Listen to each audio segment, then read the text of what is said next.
I want to support amendments 83 and 84 and really thank Baroness Pickering for putting them forward.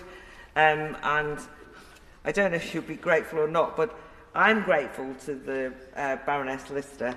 Whether she wants me or not, I am one of the terriers that she's managed to inspire in this instance, because I have tried to pursue a bit of a theme, and I've raised it at second reading committee, that this bill should have been used, apart from anything, to send a positive message about the benefits of being a citizen and those special rights and duties that are characteristic of the nation state, of any nation state. And I do feel the government has missed a trick.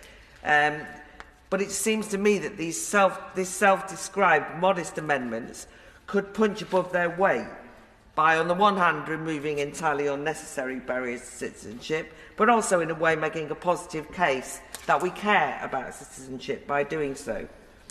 And it's a reminder that the barriers that we're talking about here are barriers that just are not necessary. They're just financial ones, because these are for people that the British state, according to its own British Nationality Act, say are entitled to citizenship. So that's not even a dispute. So that's what is so irritating about this.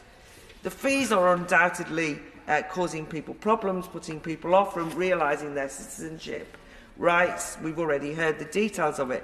But the fact that you can be charging well over £1,000, despite the fact that the government's own estimated cost for from the Home Office is only £372 to cover costs, just makes it feel like a rather grubby money-raising scheme.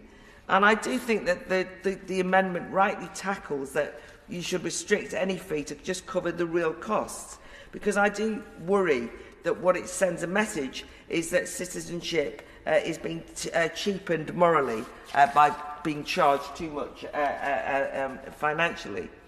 But I think that, just quickly, this is beyond money, because I think we need to consider what it means. And the Noble Lord Alton and the Reverend Prelate, I think, have both referred to what this means, if you want, politically, because I think it's completely counterproductive in the impact it has on social bonds and cohesion, that citizenship is treated in this financial way. Rather than citizenship, which allows a sort of national solidarity of citizens that we've witnessed so inspiringly amongst the citizens of Ukraine, instead we're socialising new generations into a kind of shadow citizenship status that's fracturing and creates cynicism in the UK's very commitment to the belonging and equal rights and virtues and the promise of what it means to be British. To quote the High Court again, it says, by excluding children from their citizenship rights, the fee makes them feel alienated, excluded, isolated, second best, insecure, and not feeling assimilated into the culture and social fabric of the UK. And the context here is the broader problem that across parties and many in civil society, even prominent members of the Conservative Party, know that there's a real concern at powerful and regressive trends that are tugging hard at those threads of the cultural and social fabric of society, whether it's identity politics or a fashionable hostility to British values, or even to the idea of a united kingdom.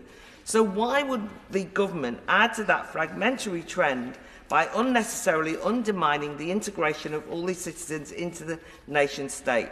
So I'd ask the Noble Minister, could take it back to the government that this is a miserly penny-pinching policy that has creates a negative relationship between the state and a section of the citizenry, and is denying rights for no good reason, and you should just get rid of it. My Lords, I rise extremely briefly to demonstrate